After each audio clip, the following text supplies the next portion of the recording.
Assalamualaikum warahmatullahi wabarakatuh. Bertemu lagi dengan saya di pembelajaran online. Kali ini saya akan membahas beberapa contoh-contoh soal yang berkaitan dengan materi statistika di kelas 7. Jadi di sini akan kita bahas mengenai statistika eh, penyajian data ya. Menyajikan data dan membaca data ya, ketika dia disajikan dalam bentuk diagram, baik itu berupa diagram batang, diagram lingkaran ya. Nah, kali ini saya akan membahas sekitar 4 soal ya. Baik, saya mulai. Yang pertama, soal yang pertama, tentukan banyaknya siswa yang menggunakan masing-masing kendaraan saat pergi ke sekolah dari diagram lingkaran di bawah ini, bila penelitian dilakukan terhadap 300 siswa SMP. Jadi kita lihat datanya disajikan dalam bentuk diagram lingkaran, dan setiap bagiannya itu dinyatakan dalam bentuk persentase. Nah, caranya gini. Sebelum kita menghitung, yang harus kita ingat adalah jumlah siswa keseluruhan yang diteliti itu adalah 300 siswa. Dan dalam satu lingkaran ya, itu kita anggap nilainya adalah 100%. Jadi total dalam satu lingkaran itu kita anggap jumlahnya adalah 100%. Nah, karena di sini ada dibagi beberapa bagian ya, ada bis kota, sepeda motor, sepeda, ojek online, dan lain-lain. Nah, saya mulai dari menghitung yang jumlah siswa yang menggunakan bis kota. Berarti nanti karena dinyatakan dalam bentuk persentase, berarti nanti 33/100 dikali 300 ya. Jadi karena jumlahnya siswa keseluruhan adalah 300, maka kita kalikan langsung dengan 300. Hasilnya adalah 99 siswa.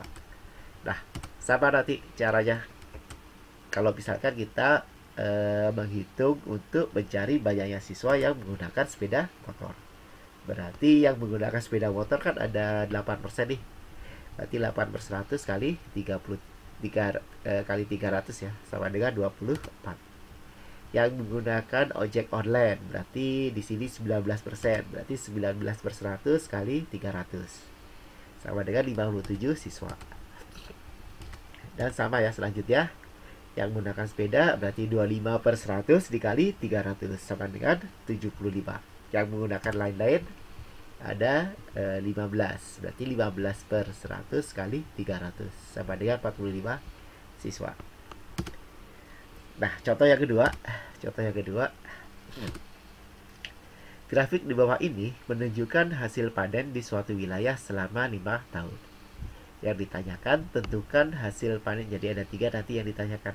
Hasil panen pada tahun 2005, kemudian jumlah hasil panen 3 tahun terakhir, dan yang terakhir adalah tahun berapa hasil panen yang paling kecil. Nah, caranya begini.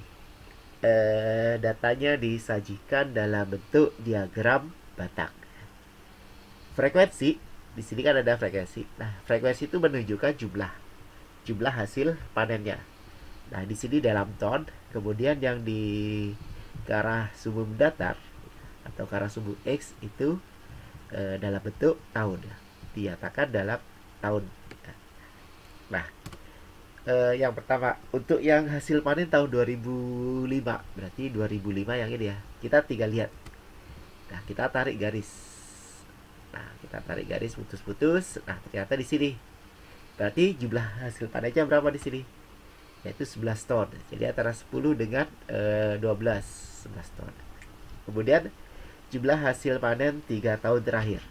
3 tahun terakhir itu yang mana?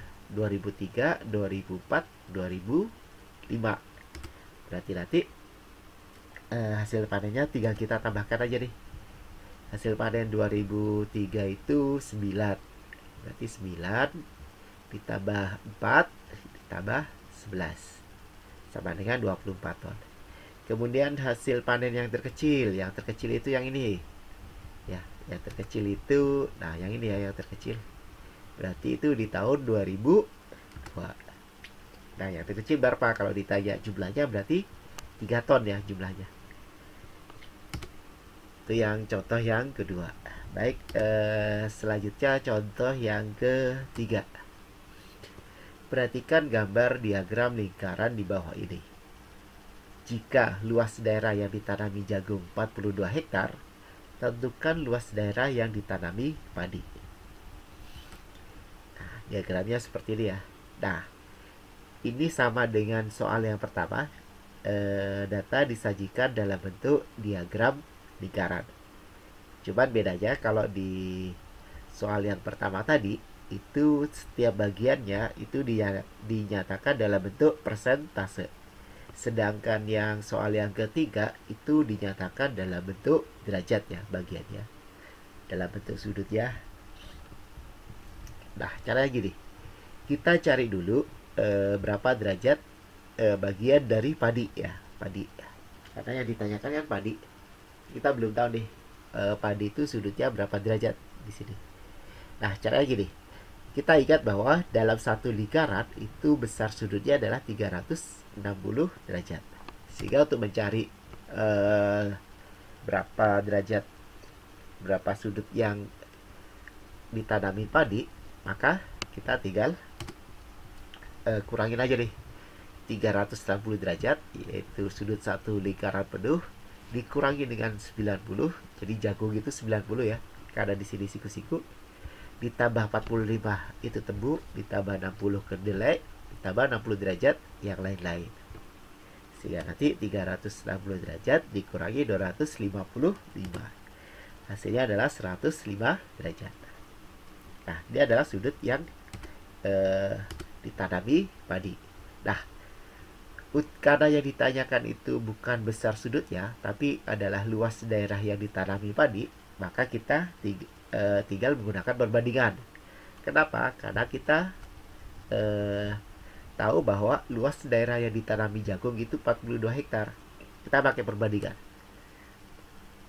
Kita bandingkan luas daerah yang ditanami padi, kita bandingkan dengan luas daerah yang ditanami jagung. Nah, nanti kita bandingkan besar sudutnya, yaitu 105 untuk yang padi dibanding dengan 90 derajat untuk yang jagung. Nah, kalau disederhanakan, nanti yang di luas daerah yang ditanami jagung 42 hektar ya. Nah, kalau disederhanakan 105 dengan 90 derajat, nanti jadinya 7/6. Sehingga nanti luas daerah yang ditanami padi itu sama dengan 7/6 dikali dengan 42. Ini pindah ke sana jadi kali. Sehingga nanti 42 bisa dibagi 6 ya, 7.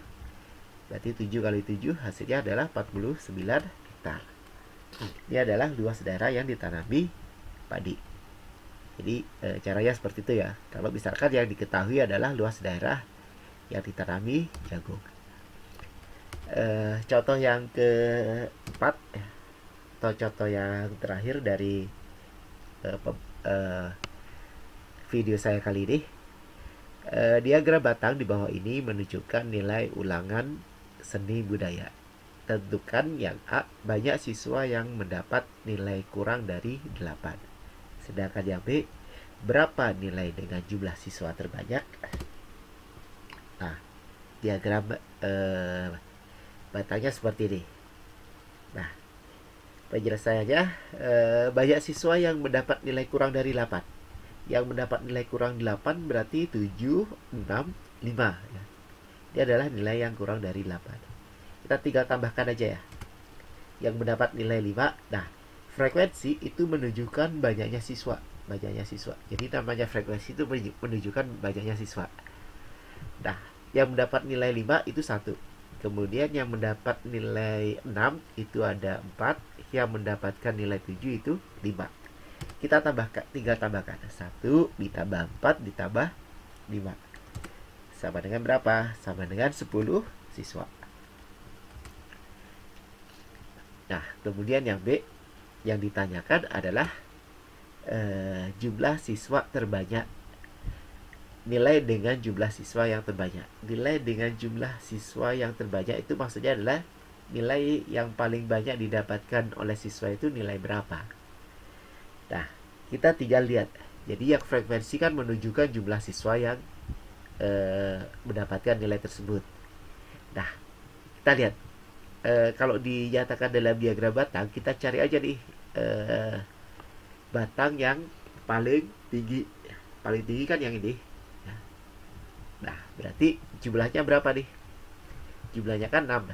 Nah, berarti nilai yang didapatkan itu adalah 8.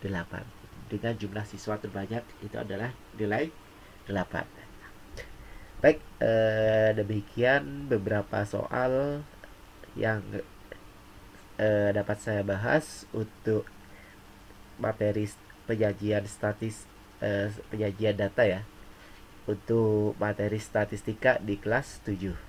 Sampai ketemu lagi di video saya selanjutnya. Wassalamualaikum warahmatullahi wabarakatuh.